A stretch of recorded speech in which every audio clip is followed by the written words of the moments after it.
तो दोस्तों Bhagavat chapter 1 ZEE5 पर रिलीज हो चुकी है और इसका ट्रेलर देखकर तो सबने यही सोचा था कि ये तो कुछ सॉलिड होने वाला है, क्योंकि मूवी रियल इंसिडेंट्स पर बेस्ड है, इसलिए इससे कुछ रियल थ्रिल एक्सपीरियंस करने की उम्मीद थी। अरशद वारसी और जितेंद्र कुमार जैसे टैलेंटेड एक्टर्स के साथ भागवत चैप्टर 1 एक डार्क साइकोलॉजिकल थ्रिलर बनने का प्रॉमिस करती है, लेकिन ये क्या अपने प्रॉमिस पर खरी उतरती है? चलिए देखते हैं।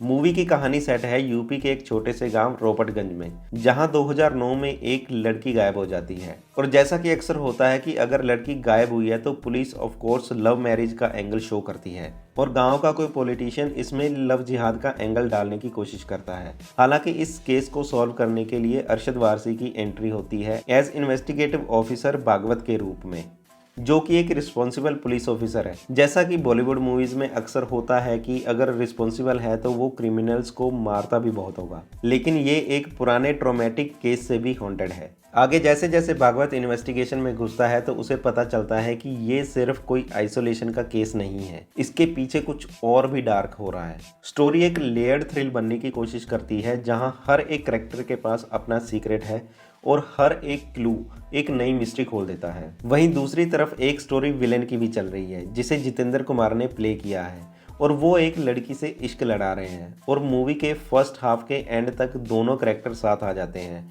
और फिर शुरू होता है कैट एंड माउस गेम। दो माइंड एक दूसरे से टकराने लगते हैं और मोरालिटी, जस्टिस और ह्यूमन साइकी जैसे थीम एक्सप्लोर होते हैं। स्टोरी लाइन का फर्स्ट हाफ काफ़ी एंगेजिंग है, एटमॉस्फेयर क्रिएट होता है, मिस्ट्री बिल्ड होती है और टोन डार्क रहती है। और सबसे बड़ी बात, ये कम्प्लीटली ऑडियंस को एंगेज करके रखता है, बिकॉज जब भी कोई इस तरह की लेयर थ्रिलर बेस्ड मूवी होती है तो उसमें पूरा केस पहले ओपन होता है। बिल्कुल वैसे ही इस मूवी में भी है कि पहले पूरा केस रिवर्स में ओपन होता है, लेकिन प्रॉब्लम शुरू होती है इसके सेकेंड हाफ में। एक तो जितेंद्र का कैरेक्टर अपना केस खुद ही लड़ने के लिए कह देता है, जैसा कि हमने ट्रेलर में भी देखा था। तो एज एन इंटेलिजेंट ऑडियंस आपको पहले ही पता चल जाता है कि आगे क्या होने वाला है। और सच बताऊं तो मुझे पहले ही पता चल गया था कि इस मूवी का एंड क्या होने वाला है, यानी कि इसका सेकेंड हाफ थोड़ा कमजोर है, या ऐसे कहें कि थोड़ा प्रेडिक्टेबल है अगर आप थोड़े स्मार्ट हैं तो।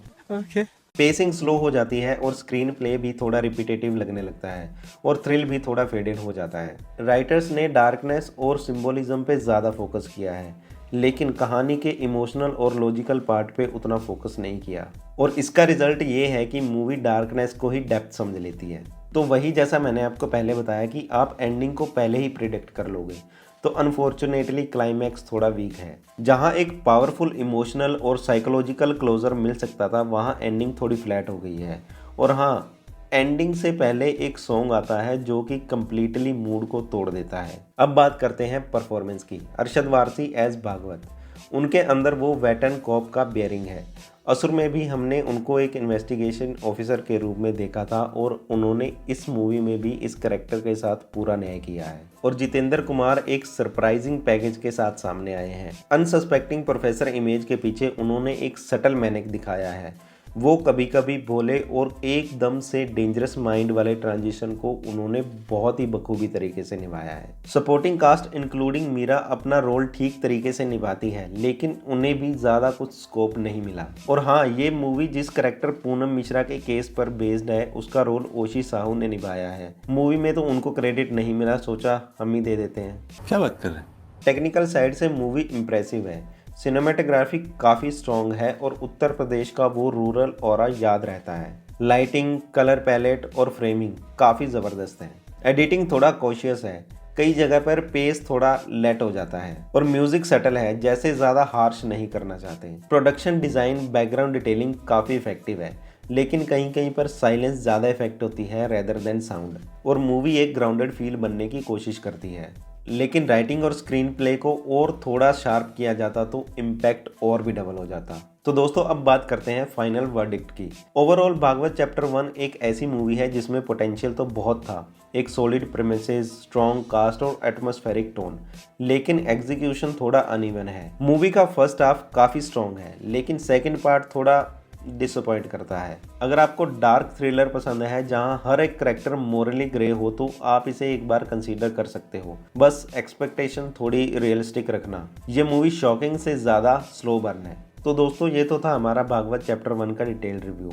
जैसा कि इसके नाम से ही पता चलता है कि इसके आगे भी सीक्वल्स आएंगे, जैसे चैप्टर 2 और 3। हालांकि ये इस बात पर डिपेंड करता है कि ये मूवी कैसा परफॉर्म करती है। आपको क्या लगा अरशद और जितेंद्र की डार्क वर्ल्ड में जर्नी देखकर? कमेंट सेक्शन में अपने ओपिनियन ज़रूर शेयर करना। और अगर आपको ये वीडियो पसंद आया है तो लाइक, शेयर और सब्सक्राइब करना बिल्कुल मत भूलना, क्योंकि अगले वीडियो में हम बात करने वाले हैं एक और नई रिलीज़ के साथ।